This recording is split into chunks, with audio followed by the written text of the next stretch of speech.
कांग्रेस केवल एक चुनाव नहीं हारी, बात अब उसके अस्तित्व पे आ गई है। एक चुनावी हार आपको बहुत बहुत बीमार कर सकता है। पिछले कई सालों से आप देखें निवेदिता, तो चुनाव जीतना या चुनाव हारना केवल एक सामान्य घटना नहीं रह जाती है। वो भी तब जब आप भारतीय जनता पार्टी ना हो और चुनाव हार जाएं। सुदीप बंदोपाध्याय वो कह रहे हैं कि 2/3 जब बहुमत है हमारे साथ, तो हम जो है पार्टी के नाम पे भी दावा करेंगे और कोर्ट में फैसला होगा कि असली टीएमसी कौन है, नकली टीएमसी कौन है। तो सर, दल बदल कानून का फायदा क्या? अभिषेक बनर्जी ने जो चिट्ठी लिखी है स्पीकर को, वो यही लिखी है कि भाई ये स्प्लिट है, ये मर्जर नहीं है, मतलब मूल पार्टी का मर्जर नहीं हुआ है। अब हो क्या कह सकता है? सायोनी जो है, जो कि बंगाल की शेरनी कही जा रही थी, या फिर यूसुफ पठान हुए, और उनके साथ जो बाकी नेता है, कौन सी नस दब गई है? जिन्न जो है ना, उनको बोतल में बंद करके रखना होता है और पावरफुल लोग यही करते हैं। कब कौन से जिन्न को बाहर निकालना है, ये फिर स्ट्रेटजी के तहत सोचा जाएगा। तो भाजपा को पता है we can manage anyone to everyone. Rahul Gandhi बार बार कह रहे हैं 1 साल में सरकार गिर जाएगी, मोदी जी चले जाएंगे। दूसरी तरफ इनका नंबर बढ़ते ही जा रहा है, फिर दम हम कैसे माने जब उधर संख्या बढ़ी रही है?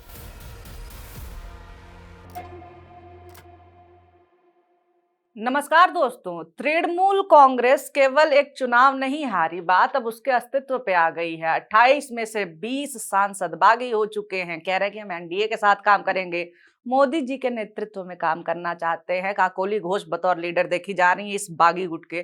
तो सर देखिए, अभी ही चुनाव बीता है बंगाल का, मतलब बहुत पुरानी बात भी नहीं है, इसीलिए लोग ज्यादा शौक में हैं और ज्यादा वीडियो शेयर कर रहे हैं कि ये लोग जो खुले तौर पे एक चेहरा थे बीजेपी के विरोध का, खासतौर से जो सायोनी घोष की बात है, तो वो तो बिल्कुल बैकबोन दिख रही थी उस समय टीएमसी की। वो इस तरह से अचानक से चली जाती हैं, जो कहती हैं कि मैं चड्ढा नहीं हूं, जो चड्ढी हो जाओ, जैसे खराब भाषा वाली बात बोली थी, लेकिन एक कहती है कि मैं घोष हूं। वो सारी चीजें कहाँ गई? और अचानक से ये जो सारी चीजें हो रही हैं, कि अस्तित्व पे सवाल है क्या टीएमसी के आज के दौर में? अस्तित्व पे तो 100% सवाल है। आप चुनाव लड़ रहे थे, जब चुनाव लड़ रहे थे उससे पहले टीएमसी नेताओं के जो इंटरव्यूज हैं या भाषण हैं, उसमें क्लियरली सरकार बनाने का दावा वो लोग कर रहे थे। हर कोई करता है, लेकिन जिस तरह की हार पश्चिम बंगाल में हुई, वैसा मुझे नहीं लगता कि किसी ने भी सोचा होगा कि शायद इस तरह की हार का सामना इनको करना पड़ेगा। बहुत सारी चीज़ें और बहुत सारी बातें हम लोगों ने भी उस दौरान की, चाहे वो स्पेशल इंटेंसिव रिवीजन की बात हो या फिर ममता बनर्जी का पूरा शासन जिस तरीके से चला था। एक तरीके का उनके खिलाफ एंटी इनकम्बेंसी तो थी, लेकिन हार हो गई। अब है क्या, चुनाव देश में सामान्य घटना है, मतलब हर साल 3-4 तरह के इलेक्शंस जो हैं होते ही रहते हैं। अब इलेक्शन होंगे तो कोई जीतेगा, कोई हारेगा, ये भी बहुत सामान्य घटना होनी चाहिए। लेकिन पिछले कई सालों से आप देखें निवेदिता, तो चुनाव जीतना या चुनाव हारना केवल एक सामान्य घटना नहीं रह जाती है। वो भी तब जब आप भारतीय जनता पार्टी ना हो और चुनाव हार जाएं। आप महाराष्ट्र की बात जीत जाए तब भी दिक्कत रहती है। आप महाराष्ट्र में देखें शिवसेना और एनसीपी के साथ क्या हुआ। जदयू जिस तरीके से, जदयू के साथ, जदयू का बहुत ज्यादा नाम नहीं लिया जाता है, लेकिन आप देखिए ना, जदयू के पास ना तो नेक्स्ट लाइन ऑफ लीडर्स है, ना ही जदयू का कोई पॉलिटिकल भविष्य फिलहाल दिख रहा है। निशांत कुमार जो है एमएलसी बन जरूर गए, लेकिन कहाँ जदयू को ले जाएंगे, कहाँ नहीं, क्योंकि नीतीश कुमार के बारे में हमेशा ये बात चलती थी कि ये आदमी बिना पार्टी के नेता है। तो अब तो वो नेता जो है उसको भी आपने मौन कर दिया।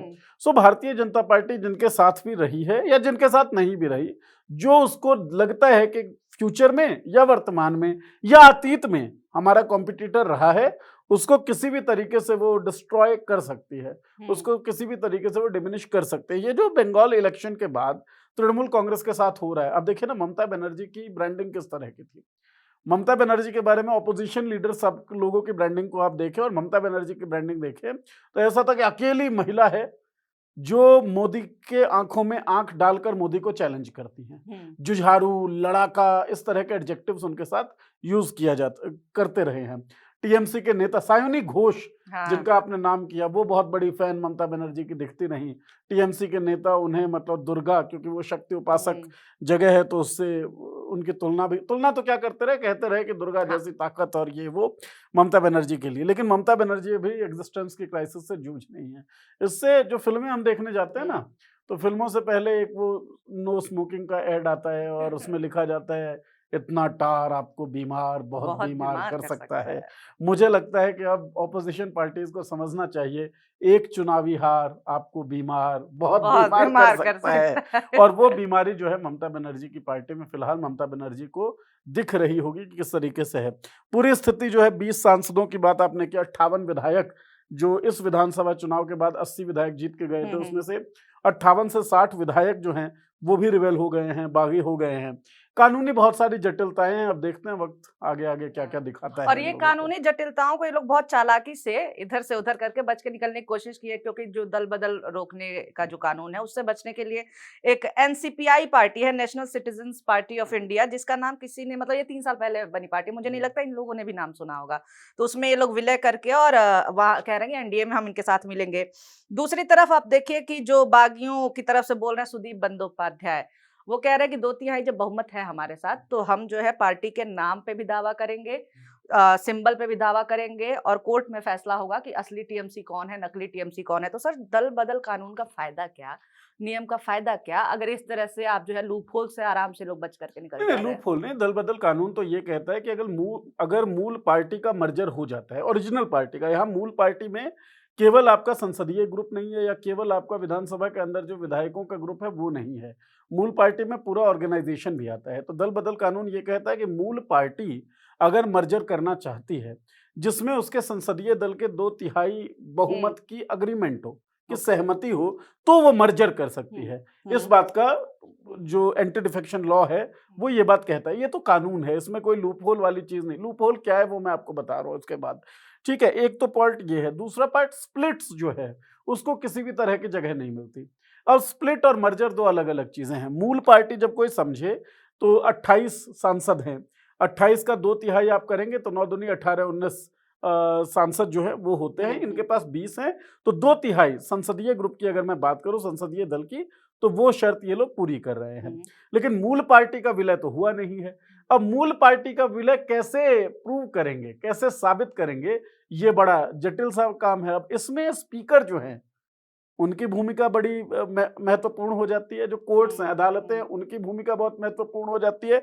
और इलेक्शन कमीशन ऑफ इंडिया जो है उसकी महत्वपूर्ण भूमिका हो जाती है। शिवसेना के केस में भी यही हुआ था, 2/3 बहुमत थी। इन लोगों ने ओरिजिनल पार्टी का दावा ठोका। स्पीकर साहब पक्ष में दिखे, फिर कोर्ट भी पक्ष में दिखा, इलेक्शन कमीशन जो है वो पक्ष में दिखता है। कोर्ट माफ करिएगा, इलेक्शन कमीशन और स्पीकर जब आपके पक्ष में हैं, आपके पास एक जो ऑब्जेक्टिव नंबर दिखता है 2/3, वो आपके पक्ष में है, तो आप कैसे हारेंगे। और तीसरी बात यह है ना कि जो रिसोर्सेज हैं वो सब जब यही चीज चाह रहे हों तो हटना बड़ा मुश्किल है। कानूनी जटिलता यह है कि एनसीपीआई के साथ इन्होंने मर्जर की घोषणा तो कर दी है, 2/3 बहुमत की भी बात है। अभिषेक बनर्जी ने जो चिट्ठी लिखी है स्पीकर को, वो यही लिखी है कि भाई ये स्प्लिट है, ये मर्जर नहीं है, क्योंकि ऑर्गेनाइजेशनल मर्जर नहीं हुआ है, मतलब मूल पार्टी का मर्जर नहीं हुआ है। अब हो क्या कह सकता है स्पीकर साहब जो है वो अंतरिम तरीके से राहत दे सकते हैं इस ग्रुप को, इस सेक्शन को, कि तुम अलग से बैठ जाओ, कोई बात नहीं कर लो। उसके बाद टाइम बाई करते रहेंगे और समय के साथ मामला थोड़ा थोड़ा ठंडा पड़ता जाएगा। इलेक्शन कमीशन का हस्तक्षेप होगा, नया सिंबल जो है वो शायद जो मूल पार्टी अभी हमें दिख रही है, जो बचे हुए लोगों की, उनको नया सिंबल मिले और काकोली घोष वाला जो गुट है उसको जो पुराना सिंबल है तृणमूल कांग्रेस का असली नाम जो है वो उनको मिल जाए। अच्छा, एक बड़ी इंटरेस्टिंग बात भी है, जैसे ऋतुप्रताप बनर्जी विधानसभा में बागियों के नेता है फिलहाल, है ना, विपक्ष के नेता भी उनको चुना गया। अब शिवसेना और यहाँ पे डिफरेंस क्या है कि एकनाथ शिंदे हो चाहे उद्धव हो, इन दोनों के लिए जो आराध्य थे या फिर आइडल फिगर जो थे वो बाला साहेब ठाकरे थे। बाला साहेब ठाकरे मर चुके हैं, उनकी मृत्यु हो चुकी है, तो ठीक है, दोनों लोग एक दूसरे के बारे में कि नहीं हम बाला साहेब के असली अनुयायी, और उधर उद्धव साहब कहते थे नहीं हम बाला साहेब के असली अनुयायी। और आप देखेंगे एक उद्धव गुट हो गया, एक शिंदे गुट हो गया। अब इधर क्या है, ऋतुप्रताप बनर्जी जो है वो भी ये कह रहे हैं हम ममता बनर्जी के आइडियाज के साथ है, ममता बनर्जी हमारी मार्गदर्शक हैं। तो आप ममता बनर्जी को रिड्यूस करके टीएमसी का जो जनाधार है, अच्छा ऐसा तो नहीं है कि 0 वोट मिल गया हो, भाई 2-3 मतलब मिलियन वोट्स का मेरे हिसाब से अंतर है, 2-3 लाख वोट का शायद अंतर है ना। तो वोट्स तो इनको मिले, इनका जनाधार तो है ही। अब इस जनाधार में सबसे बड़ा नाम क्या है, ममता बनर्जी है। तो आप ममता बनर्जी का नाम लिए बिना एग्जिस्ट कर पाएंगे क्या, या उतनी ताकत रह पाएगी क्या अपने अपने क्षेत्रों में, आप अपने ही वोटर जिन्होंने आपको वोट किया है उनसे नजरें मिला पाएंगे, ये सारी दिक्कतें भी है। लेकिन मुझे ये लगता है कि कानूनी जटिलताएं जो है ना वो तो सुलझा ली जाएंगी। जब मीनाक्षी नटराजन वाला केस आप देखती हैं, सुप्रीम कोर्ट का आप रवैया जब आप उस केस में देखते हैं, मीनाक्षी नटराजन वाला केस क्या था भाई, 9 तारीख को इनका नामांकन रद्द हो जाता है। नामांकन रद्द क्यों हुआ कि इन्होंने कहा कि भाई आपने डिस्क्लोज नहीं किया एक केस जो आपके खिलाफ चल रहा है। वो केस क्या था, वो एक प्राइवेट कंप्लेन थी, ठीक। इसमें ये रिस्पोंडेंट थी, एक महिला नेता जो है वो कहती है कि हमारा यौन शोषण किसी ने किया है और ये शिकायत दर्ज नहीं की मीनाक्षी नटराजन ने। ये केस था, मामले की ना कोई सुनवाई हुई, ना कोई चार्जशीट हुई, कोई एफआईआर नहीं हुई है, तो ये डिस्क्लोजेबल है भी नहीं एज पर लॉ, कानून के हिसाब से। लेकिन मीनाक्षी नटराजन का कैंडिडेचर जो है वहां पर आपने छीन लिया, नामांकन आपने, नॉमिनेशन जो है वो रिजेक्ट कर दिया। ये मीनाक्षी नटराजन के साथ हुआ। फिर सुप्रीम कोर्ट में गए, सुप्रीम कोर्ट क्या कहता है कि इलेक्शन के काम में कोर्ट जो है वो दखल नहीं देगा, और ये कह के नटराजन की वो जो याचिका है उस याचिका को खारिज कर दिया जाता है। अब जिस केस की बात चल रही है, हैदराबाद हाई कोर्ट जो है वो कहता है कि ये जो केस है इसमें प्रोसीजरल फ्लॉज हैं और उस केस को भी कमजोर कर दिया जाता है। मतलब जो कारण बताया गया वो कारण ही एग्जिस्ट नहीं करता है। लेकिन मीनाक्षी नटराजन जो है उनका नामांकन रद्द हो चुका है, भारतीय जनता पार्टी के जो उम्मीदवार थे उनको सिंबल मिल चुका है निर्विरोध रूप से। तो बहुत सारे खेल चल रहे हैं, तो कानूनी जटिलताओं को पार करना मुझे नहीं लगता है कि भारतीय जनता पार्टी या इनके हितों के लिए बड़ा मुश्किल होगा। अच्छा, आपने वो फोटो देखी ओम बिरला साहब से जो मिले हैं सारे जो सांसद हैं, उसमें आप बॉडी लैंग्वेज देख रहे हैं सब, मतलब कुछ एक जो सांसद है वो सर नीचे किए हुए हैं, बहुत सैड फोटो है।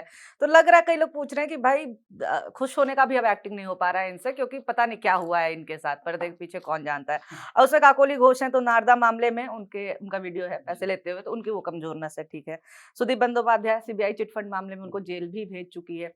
पर सायोनी जो है, जो कि बंगाल की शेरनी कही जा रही थी, या फिर यूसुफ पठान हुए, और उनके साथ जो बाकी नेता है, कौन सी नस दब गई है? देखिए, यूसुफ पठान का मामला बड़ा सिंपल था। यूसुफ पठान गुजरात से बिलोंग करते हैं, ठीक है। गुजरात में जमीन वमीन का उनका विवाद था, तो उनको तो जाना ही था। यूसुफ पठान, अच्छा, यूसुफ पठान जैसे लोगों को जब आप लेके आते हैं और इतना कुछ दे देती है एक पार्टी, तो मुझे बड़ा ताज्जुब भी होता है। मतलब क्या एक्सपीरियंस है यूसुफ पठान का पब्लिक वेलफेयर। लेकिन ठीक है, पार्टी का फैसला था, गुजरात से बिलोंग कर रहे, जमीन का एक मामला भी चल रहा था उनके खिलाफ, तो उनका तो बड़ा आसान है समझना कि था। सैनिक घोष का समझे, 2021 में ममता बनर्जी इनको पार्टी में लेके आती हैं। लाते ही इनको यूथ विंग का अध्यक्ष बना दिया जाता है, इनको टिकट दिया जाता है विधानसभा चुनावों का, वो हार जाती हैं।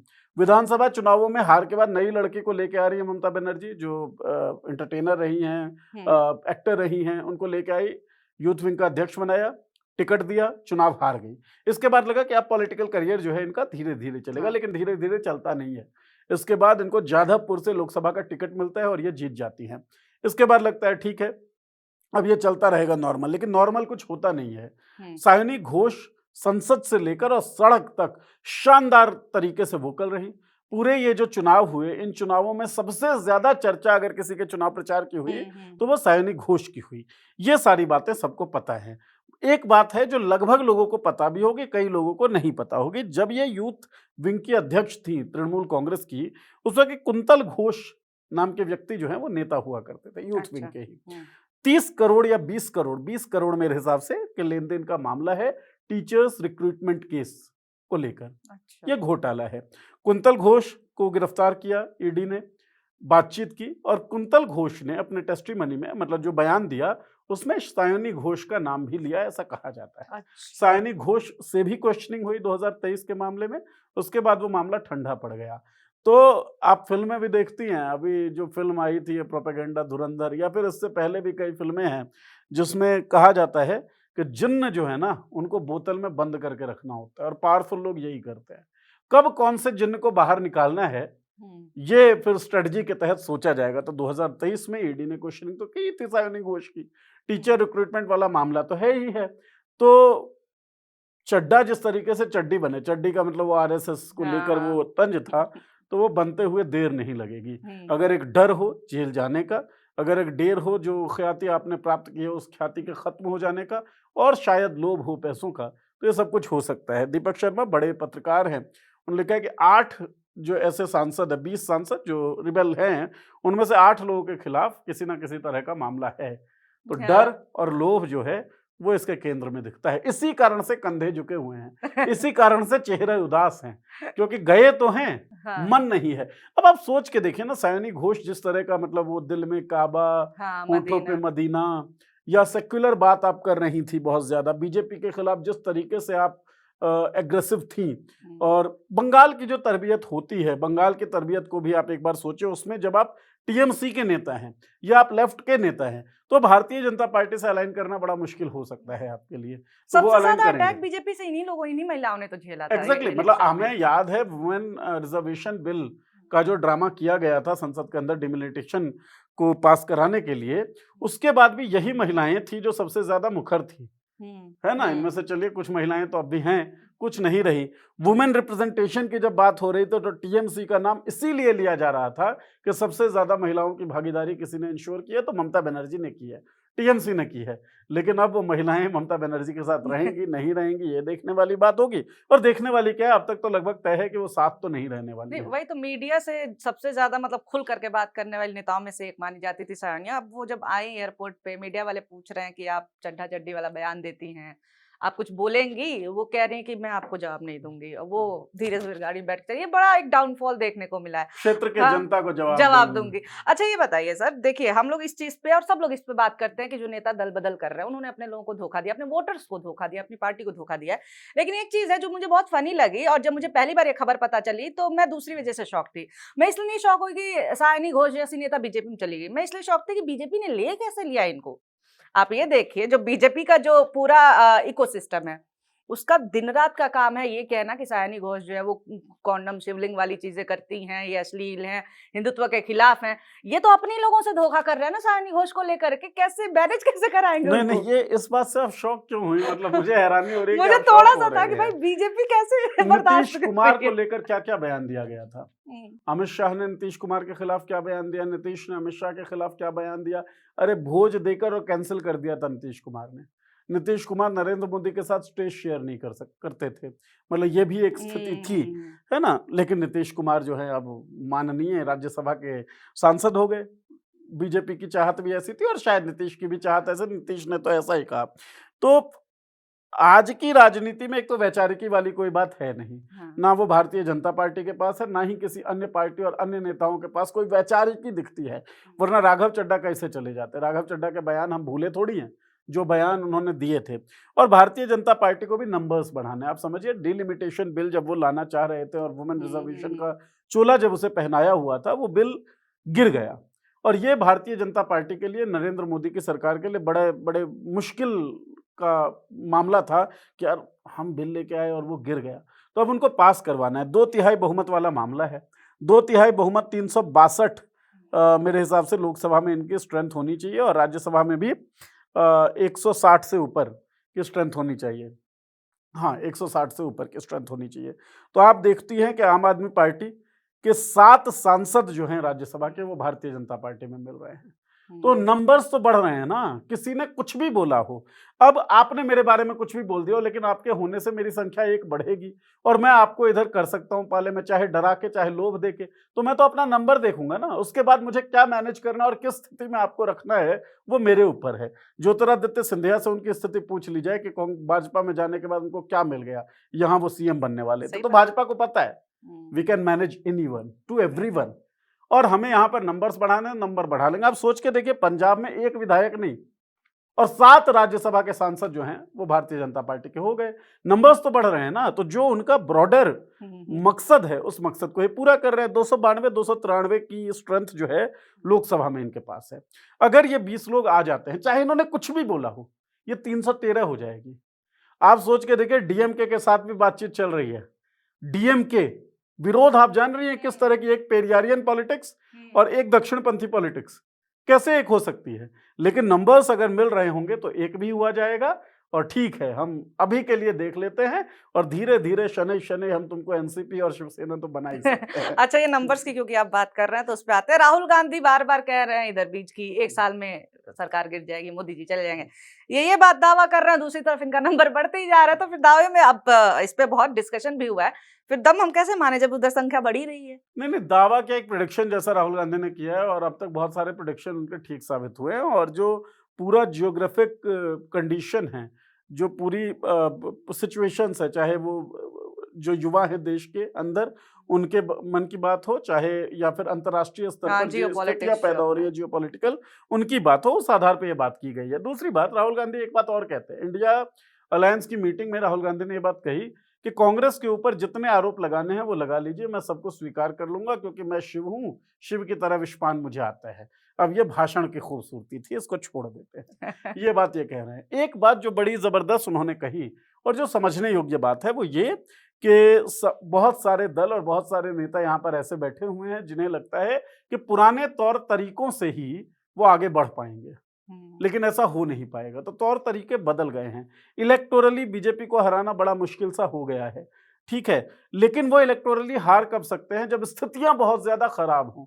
तो जो इकोनॉमी की सिचुएशन आ रही है, उस इकोनॉमी की सिचुएशन को अगर झेल नहीं पाएंगे तो एक रुष्टता तो मन में आएगी, और रुष्टता जब मन में लोगों के आती है ना, तो जो एजेंसीज आपके कंट्रोल में रहती हैं वो भी कंट्रोल से बाहर होने लगती हैं। जैसे राहुल गांधी ने एक दावा तो ये भी किया कि इलेक्शन कमिश्नर जो हैं उनके फोन भी उनके पास आते हैं, उनसे भी उनकी बातचीत होती है। अब सब मतलब मैं किसी से बातचीत कर रहा था और आंकड़ों की बात वो करने लगा कि सोचिए लोगों को समझ में नहीं आता है, बेरोजगारी दर इतना बढ़ गया, अर्थव्यवस्था में हम इस नंबर पे आ गए।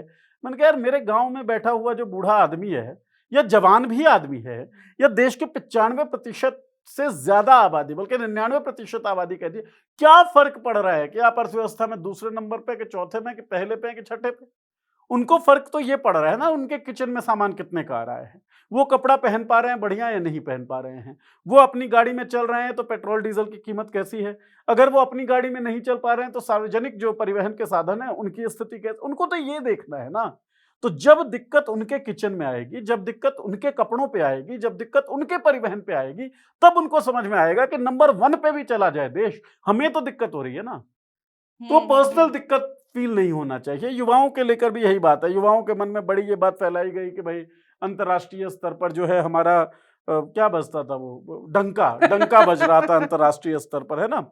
युवा भी सोच रहे हैं ठीक है बजता होगा भाई तभी बोल रहे हैं ये, ठीक है। युवा भी इस चमत्कार में व्यस्त थे।